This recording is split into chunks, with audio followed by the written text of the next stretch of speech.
Praise the lord. ದೇವರ ಪರಿಶುದ್ಧವಾದ ನಾಮಕ್ಕೆ ಸ್ತೋತ್ರವಾಗಲಿ.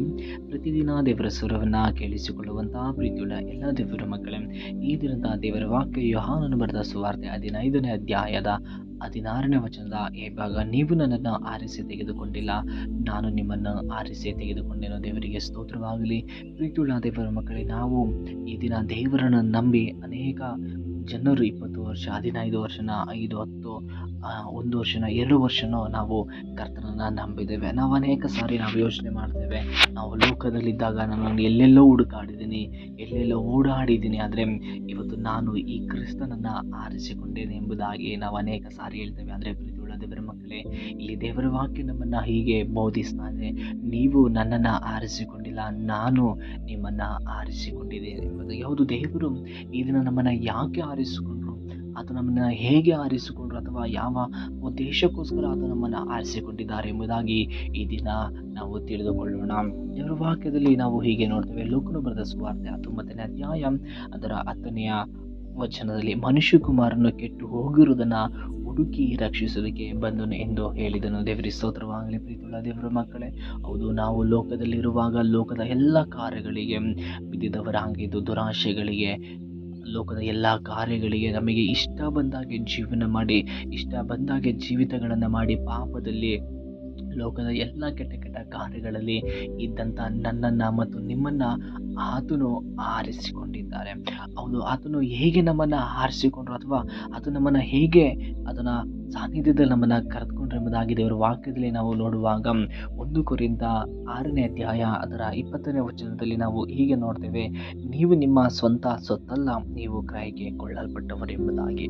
ಹೌದು ಪ್ರೀತಿಯುಳ್ಳ ದೇವರ ಮಕ್ಕಳೇ, ನಾನು ಮತ್ತು ನೀವುಗಳು ಈ ದಿನ ಕ್ರಿಸ್ತನಲ್ಲಿ ಆತ ನಮ್ಮನ್ನು ಆರಿಸಿಕೊಂಡಿದ್ದಾರೆಂದರೆ ಆತನು ನನ್ನನ್ನು ನಿಮ್ಮನ್ನು ಕ್ರಯಕ್ಕೆ ಕೊಂಡುಕೊಂಡಿದ್ದಾರೆ. ಹೌದು, ನಾವು ಪ್ರತಿದಿನದ ದಿನಚರಿಗಳನ್ನು ನಾವು ನೋಡುವಾಗ ನಮಗೆ ಬೇಕಾದ ಆಹಾರದ ವಿಷಯದಲ್ಲಿ ತರಕಾರಿಗಳನ್ನು, ಹಣ್ಣುಗಳನ್ನು ನಾವು ನೋಡುವಾಗ ನಾವು ಆ ಹಣ್ಣನ್ನು, ಆ ತರಕಾರಿಯನ್ನು ನಾವು ಆರಿಸಿಕೊಳ್ತೇವೆ. ಆ ಆರಿಸಿಕೊಂಡದನ್ನು ನಾವು ಹಣವನ್ನು ಕೊಟ್ಟು ಅದನ್ನು ಕ್ರಯಕ್ಕೆ ನಾವು ತೆಗೆದುಕೊಳ್ತೇವೆ, ಅಥವಾ ಹಣವನ್ನು ಕೊಟ್ಟು ನಮಗೆ ಬೇಕಾದದನ್ನು ನಾವು ಕೊಂಡುಕೊಳ್ತೇವೆ. ಅದನ್ನು ಕ್ರಯವಾಗಿ, ಅದನ್ನು ನನ್ನ ಸ್ವಂತದ್ದಾಗಿ ನಾವು ಅದನ್ನು ತೆಗೆದುಕೊಳ್ತೇವೆ. ಪ್ರೀತಿಯುಳ್ಳ ದೇವರ ಮಕ್ಕಳೇ, ಕರ್ತನಾದ ಯೇಸು ಕ್ರಿಸ್ತನು ಕೂಡ ನಾನು ನೀನು ಪಾಪದಲ್ಲಿರುವಾಗ, ನಾನು ನೀನು ಲೋಕದ ವ್ಯವಹಾರಗಳಲ್ಲಿ ಜೀವಿಸ್ತಾ ಇದ್ದಾಗ, ಕಣ್ಣೀರಿನಲ್ಲಿ, ದುಃಖದಲ್ಲಿ, ವೇದನೆಗಳಲ್ಲಿ, ನೋವಿನಲ್ಲಿ, ಅವಮಾನಗಳಲ್ಲಿ ಜೀವಿಸ್ತಾ ಇದ್ದಂಥ ನನ್ನನ್ನು ಮತ್ತು ನಿಮ್ಮನ್ನು ತಳ್ಳಿದಂಥ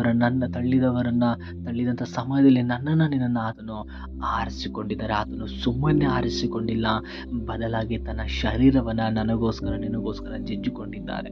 ತನ್ನ ಶರೀರವನ್ನು, ತನ್ನ ಪ್ರಾಣವನ್ನು, ತನ್ನ ಆತ್ಮವನ್ನೇ ದೇವರ ಕಲ್ವಾರಿ ಶಿಲುಬೆ ಮೇಲೆ 2026 ವರ್ಷಗಳ ಹಿಂದೆಯೇ ತನ್ನ ರಕ್ತವನ್ನು ಕ್ರಯವನ್ನಾಗಿ ಕೊಟ್ಟು ನಿನ್ನನ್ನು ಆರಿಸಿಕೊಂಡಿದ್ದಾರೆ. ಪ್ರೀತಿಯುಳ್ಳ ದೇವರ ಮಕ್ಕಳಿಗೆ ಎಷ್ಟೋ ಜನ ಕಣ್ಣೀರಾಗ್ತಾರೆ, ಎಷ್ಟೋ ಜನ ನೋವು ಪಡ್ತಾರೆ. ಅಯ್ಯೋ, ದೇವರು ನನ್ನನ್ನು ನಿಜವಾಗಿಯೂ ಆರಿಸಿಕೊಂಡಿದ್ದಾರಾ, ನಿಜವಾಗಿಯೂ ದೇವರು ತನ್ನ ಸಾನ್ನಿಧ್ಯದಲ್ಲಿ ನನ್ನನ್ನು ಕರ್ಕೊಂಡಿದ್ದಾರೆ ಎಂಬುದಾಗಿ ಎಷ್ಟೋ ಜನ ಕಣ್ಣೀರಿನಲ್ಲಿರುವಂಥ ಪ್ರೀತಿಯುಳ್ಳ ದೇವರ ಮಕ್ಕಳಿಗೆ ನಿಜವಾಗಿಯೂ ಕರ್ತನಾದ ಯೇಸು ಕ್ರಿಸ್ತನು ನಿಮಗೋಸ್ಕರವಾಗಿ ತನ್ನ ಪ್ರಾಣವನ್ನು ಕಲ್ವಾರಿ ಶಿಲುಬೆ ಮೇಲೆ ತನ್ನ ರಕ್ತವನ್ನು ಸುರಿಸಿ ಆತನು ನಿಮ್ಮನ್ನು ಆರಿಸಿಕೊಂಡಿದ್ದಾರೆ. ಆದರೆ ಹೌದು, ಆತನು ರಕ್ತವನ್ನು ಕೊಟ್ಟು ನಿಮ್ಮನ್ನು ಕ್ರಯಕ್ಕೆ ತೆಗೆದುಕೊಂಡಿದ್ದಾರೆ. ಆದರೆ ಈ ಯಾವ ವಿಷಯವಾಗಿ ಆತನ ನಿನ್ನನ್ನು ಒಂದು ಕ್ರಯವನ್ನಾಗಿ ಆತ ನಿಮ್ಮನ್ನು ಆರಿಸಿಕೊಂಡಿದ್ರು, ಯಾವ ಉದ್ದೇಶಕ್ಕೆ ಆರಿಸಿಕೊಂಡು ನಾವು ಸತ್ಯವೇದದಲ್ಲಿ ನಾವು ಹೀಗೆ ನೋಡಲಿಕ್ಕೆ ಸಾಧ್ಯವಾಗ್ತದೆ. ಎಫೆಸ 1ನೇ ಅಧ್ಯಾಯ ಅದರ 4ನೇ ವಚನದಲ್ಲಿ, ಹೇಗೆಂದರೆ ನಾವು ಪ್ರೀತಿಯಲ್ಲಿ ನಡೆದು ಆತನ ಸನ್ನಿಧಿಯಲ್ಲಿ ಪರಿಶುದ್ಧರು, ದೋಷವಿಲ್ಲದವರು ಆಗಿರಬೇಕೆಂದು ನಮ್ಮನ್ನು ಜಗದುತ್ಪತ್ತಿಯ ಮುಂಚೆ ಕ್ರಿಸ್ತನಲ್ಲಿ ಆರಿಸಿಕೊಂಡಿದ್ದಾರೆ.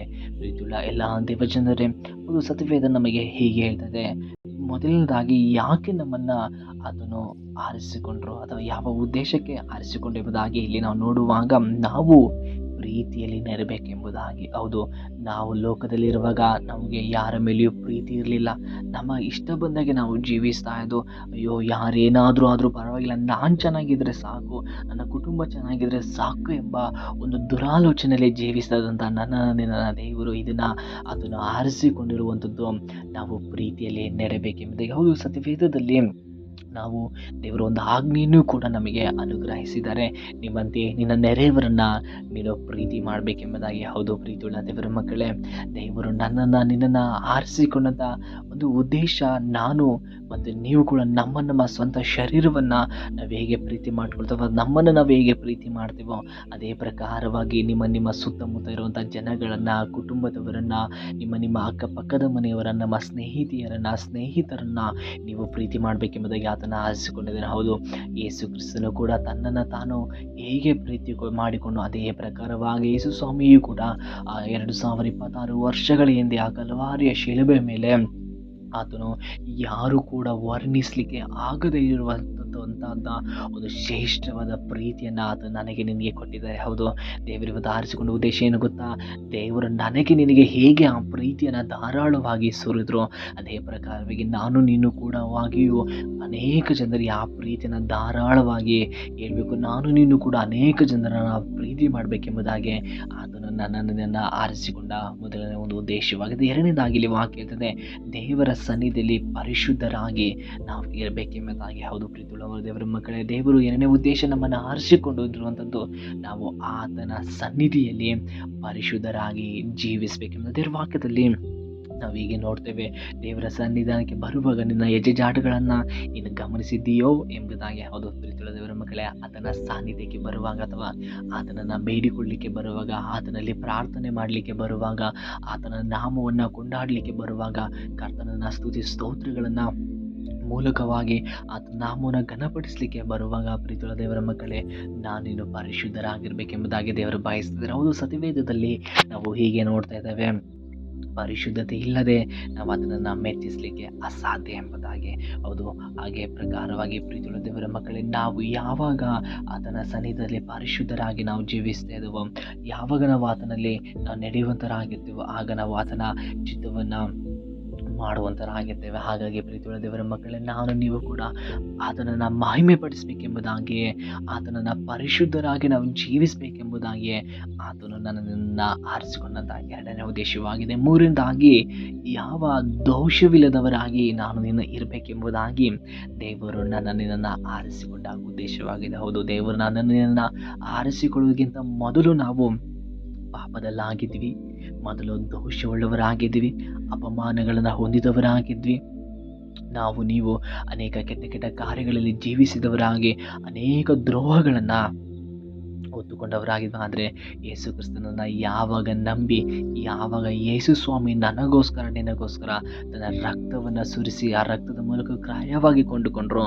ಆಗ ದೇವರು ನಮ್ಮೆಲ್ಲ ದೋಷಗಳನ್ನು ಕಲ್ವಾರಿ ಶಿಲುಬೆ ಮೇಲೆ ಆತನು ಅಳಿಸಾಕಿದ್ದಾರೆ. ಪ್ರೀತಿಯುಳ್ಳ ದೇವರ ಮಕ್ಕಳೇ, ಹೌದು, ಅದು ನಮ್ಮನ್ನು ಆರಿಸಿಕೊಂಡ ಉದ್ದೇಶ ಇದಾಗಿದೆ. ನಾವು ಮೊದಲು ಪ್ರೀತಿಯಲ್ಲಿ ನಡಿಬೇಕು, ಎರಡನೇದಾಗಿ ದೇವರ ಸನ್ನಿಧಿಯಲ್ಲಿ ಆತನಿಗೆ ಪರಿಶುದ್ಧರಾಗಿ ಮೆಚ್ಚುಗೆಯಾಗಿ ಜೀವಿಸಬೇಕು, ಮೂರನೇದಾಗಿ ಯಾವ ದೋಷವಿಲ್ಲದವರಾಗಿ ಜೀವಿಸಬೇಕೆಂಬುದಾಗಿ ಆತನು ನಿನ್ನನ್ನು ಆರಿಸಿ ತೆಗೆದುಕೊಂಡಿದ್ದಾರೆ. ದೇವರಿಗೆ ಮಹಿಮೆ ಉಂಟಾಗಲಿ. ದೇವರು ಈ ವಾಕ್ಯದ ಮೂಲಕವಾಗಿ ನಿಮ್ಮನ್ನು ಎಲ್ಲರನ್ನ ಹೇರಳವಾಗಿ ಆಶೀರ್ವಾದ ಮಾಡಲಿ. ದೇವರು ತಾನೇ ನಿಮ್ಮನ್ನು ಅದ್ಭುತವಾದ ರೀತಿಯಲ್ಲಿ ನಡೆಸಲಿ. ದೇವರು ಈ ವಾಕ್ಯದ ಮೂಲಕವಾಗಿ ನಮ್ಮೆಲ್ಲರನ್ನ ಆಶೀರ್ವಾದ ಮಾಡಲಿ.